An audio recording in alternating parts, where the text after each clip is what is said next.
नमस्कार दोस्तों, आपने यहाँ पे एक बहुत बड़ी स्टेटमेंट सुनी होगी। सोशल मीडिया पे बहुत बड़े-बड़े यूट्यूबर्स ने आपको एक स्टेटमेंट दिया था।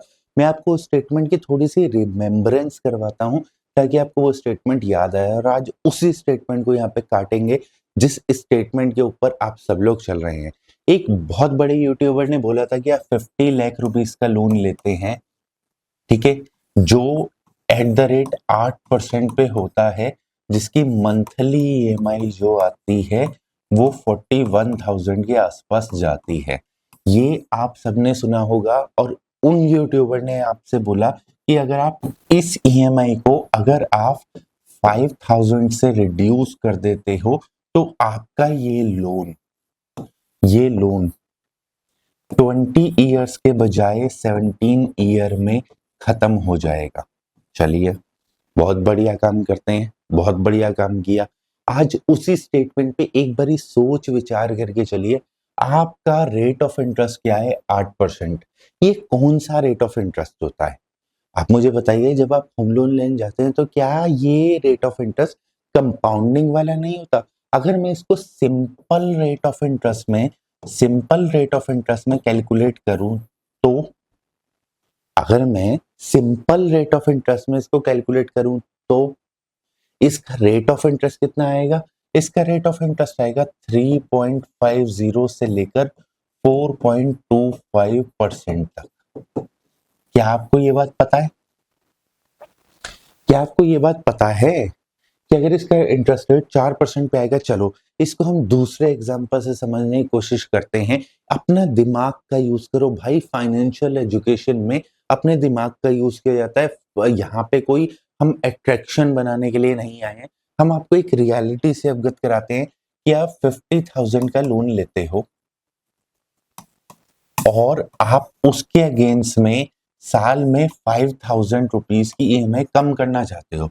हम बोल रहे हैं ये आप कम नहीं करो, आप इसको दो जगह पे इन्वेस्ट कर सकते हो। एक तो आरडी ओपन करा सकते हो और म्यूचुअल फंड में इन्वेस्ट कर सकते हो और स्टॉक मार्केट में डायरेक्टली इन्वेस्ट कर सकते हो। अगर मैं इनके बेनिफिट्स की बात करूं तो यहाँ पे एवरेज रिटर्न जो आएगी वो आपकी 12% आएगी।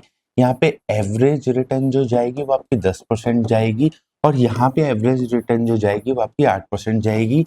एक ऑप्शन और भी है डिबेंचर्स का। यहाँ पे जो आपका रिटर्न जाता है वो 8% जाता है, यहाँ पे 7% के आसपास जाता है। ये 8 से 10 के बीच में वेरी करता है बेस्ड ऑन योर सिलेक्शन। इस ऑप्शन के बारे में तो सोशल मीडिया पे अवेयरनेस ही नहीं है। आप सोचो, क्या आप प्राइवेट कंपनी के डिबेंचर्स या प्राइवेट कंपनी के बॉन्ड्स में इन्वेस्ट कर सकते हो? क्या आपको ये बात पता है कि आप बॉन्ड्स में भी इन्वेस्ट कर सकते हो? प्राइवेट कंपनी के डिबेंचर्स में इन्वेस्ट कर सकते हो, प्राइवेट कंपनी के। क्या आपको ये बात पता है? क्या आपको ये बात पता थी पहले से कि आप इस चीज में भी इन्वेस्ट किया जा सकता है? अगर आपको ये बात नहीं पता तो ये वीडियो आपके काम का है, पूरा वीडियो पूरा देख के जाना। अब मैं आपसे एक छोटी सी कैलकुलेशन दिखाता हूं आपको। अगर आप 5,000 पर मंथ के हिसाब से एक म्यूचुअल फंड में या एक आरडी में अपनी इन्वेस्टमेंट करते हो 20 ईयर्स के लिए, तो मैं आपको एक बात बताता हूं, आपका 17 ईयर में जो आपका बैलेंस होगा वो अप्रोक्सीमेटली 4,10,000 के आसपास का इन्वेस्ट रहेगा, जो आपका इस होम लोन का बैलेंस होगा।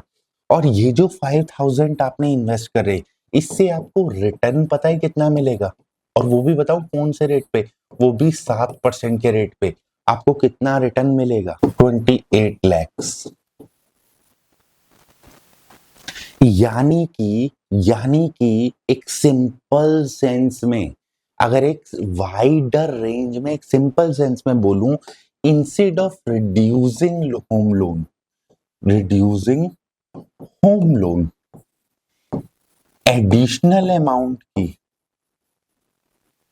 अगर आप सिप लगा देते हो, वो भी रिस्की नहीं बोल रहा मैं, रिस्की बिल्कुल बात नहीं कर रहा। मैं नहीं कह रहा आप शेयर मार्केट में आओ, मैं नहीं कह रहा आप म्यूचुअल फंड खरीदो, मैं नहीं कह रहा आप नया ऑप्शन डिवेंचर एक्सप्लोर करो। मैं कह रहा हूँ आरडी करा दो, तो आपके पास 17 साल में यहाँ पे 28 लाख रुपीज होंगे और यहाँ पे जो आपका होम लोन का बैलेंस होगा वो 4,17,000 होगा।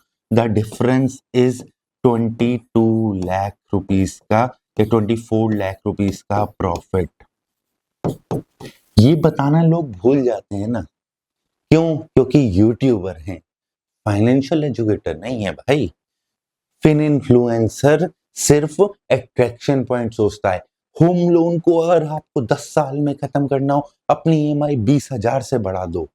अरे भाई कैसी बातें कर रहे हो, कैसी बातें कर रहे हो? क्या आप लोगों को पता है ओल्ड स्कीम में इस होम लोन की आपको अपनी इनकम में से सैलरीड एम्प्लॉय भी अपनी इनकम में से इस चीज की डिडक्शन लेता है। आपको पता है ये टैक्स फ्री है। साथ में आपकी एक इन्वेस्टमेंट खड़ी हो रही है, साथ में आप आरडी कराओगे तो आपको ये पैसा भी मिल रहा है।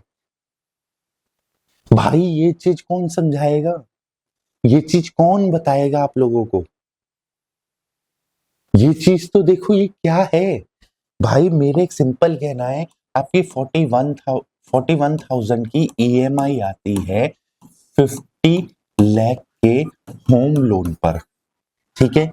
अगर आप इसको रिड्यूस करने की सोच रहे हो और यहाँ पे कुछ लमसम डालने की सोच रहे हो तो वो मत डालो। उसकी FD, RD, mutual fund, debentures, bonds और स्टॉक मार्केट में इन्वेस्ट कर दो तो भी आप इस पैसे से ज्यादा रिटर्न कमा पाओगे।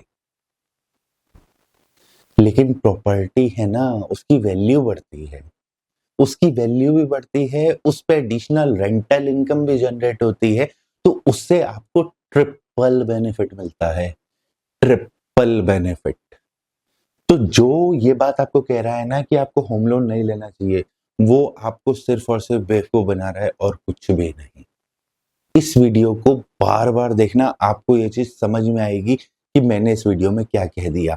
अगले वीडियो में हम बात करेंगे स्टॉक सिलेक्शन कैसे होना चाहिए, अभी के लिए नहीं।